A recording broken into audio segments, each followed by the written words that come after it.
नमस्कार। बीजेपी में राष्ट्रीय अध्यक्ष की कुर्सी को लेकर सस्पेंस अब खत्म होने की कगार पर है। जेपी नड्डा का उत्तराधिकारी कौन होगा? क्या बीजेपी का ये मास्टर स्ट्रोक तेजस्वी यादव और अखिलेश यादव की सियासी जमीन को खिसका देगा? और सबसे बड़ा सवाल, कब होगा इस बड़े ऐलान का वक्त? चलिए आज हम आपको ले चलते हैं इस सियासी रेस के रोमांचक सफर पर, जहां हर पल नया ट्विस्ट है। तो चलिए शुरू करते हैं। सबसे पहले बात करते हैं बीजेपी के राष्ट्रीय अध्यक्ष की रेस की।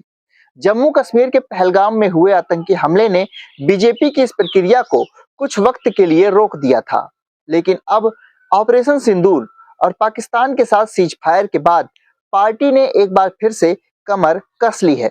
सूत्रों की माने तो इस महीने के आखिर तक नए राष्ट्रीय अध्यक्ष का ऐलान हो सकता है। जी हाँ, और ये ऐलान बिहार और यूपी की सियासत में तूफान लाने वाला है। अब सवाल है कि जेपी नड्डा की जगह कौन लेगा?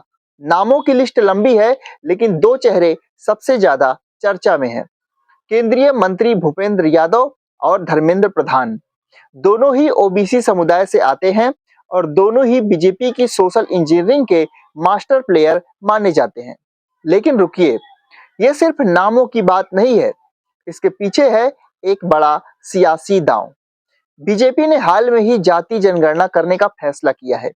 ऐसे में अगर पार्टी किसी ओबीसी चेहरे को राष्ट्रीय अध्यक्ष बनाती है तो ये यूपी और बिहार में गेम चेंजर साबित हो सकता है, क्योंकि इन दोनों राज्यों में यादव वोटर समाजवादी पार्टी और राष्ट्रीय जनता दल का बड़ा आधार है।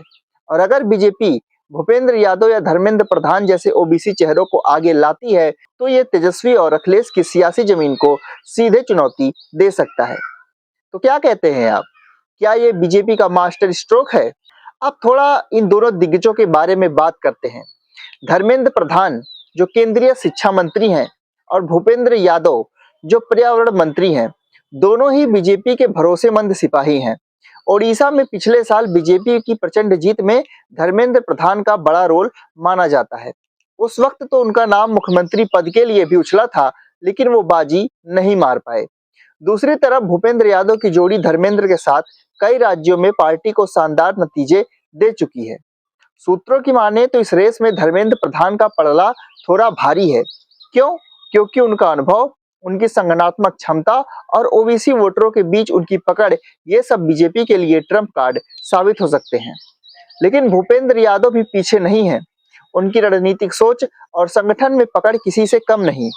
तो क्या ये दोनों मिलकर बीजेपी का नया इतिहास लिखेंगे या फिर कोई तीसरा नाम बाजी मार लेगा? सस्पेंस अभी भी बरकरार है। अब बात करते हैं बिहार और यूपी की। बिहार में विधानसभा चुनाव अक्टूबर-नवंबर में प्रस्तावित हैं, यानी नए राष्ट्रीय अध्यक्ष के पास तैयारी के लिए सिर्फ 100 दिन होंगे। ये कोई आसान चुनौती नहीं है।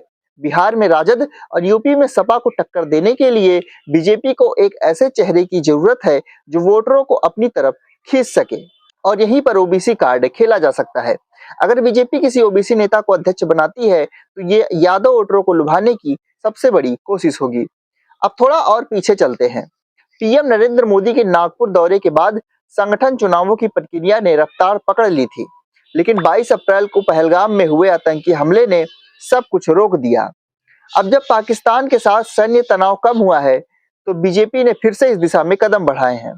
सूत्र बता रहे हैं कि मई के आखिर तक नए अध्यक्ष का नाम फाइनल हो सकता है, यानी सियासी पारा अब चरम पर पहुंचने वाला है। तो बीजेपी की सियासी शतरंज में अगला दांव कौन खेलेगा? क्या धर्मेंद्र प्रधान बनेंगे नए राष्ट्रीय अध्यक्ष या भूपेंद्र यादव मारेंगे बाजी? और सबसे बड़ा सवाल, क्या बीजेपी का ये मास्टर स्ट्रोक तेजस्वी और अखिलेश की सियासी जमीन को हिला देगा? जवाब के लिए हमें इंतजार करना होगा मई के आखिर तक।